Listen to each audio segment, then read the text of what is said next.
Bawal po ba sa inyong baboy? Ano ko po yun kanina? Ano po? Okay. Sabi, hindi. Nasaan?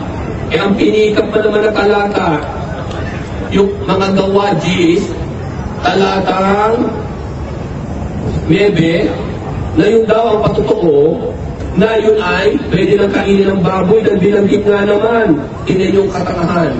Kasi mga ganit, totoo yan. Bakit? Hindi naman pagkain ang tinutukoy dito eh. Panaginip ito ni Pedro. Ang tinutukoy dito, ang kasagutan ay matatagpuan, Pastor, baka hindi mo alam, sa mga gawajis talatang 28, ang tinutukoy dito sa panaginip ni Pedro, ay kala niya hindi pwede makisalamuha ang mga Hudyo sa hindi Hudyo. At itinuturing kasi ng Hudyo, ang mga hindi Hudyo na mga karumal-dumal. Ikala kasi sila pagkain yun. Kaawa-awang mga ngaral ito. Anong karapatan ng mga taong ito?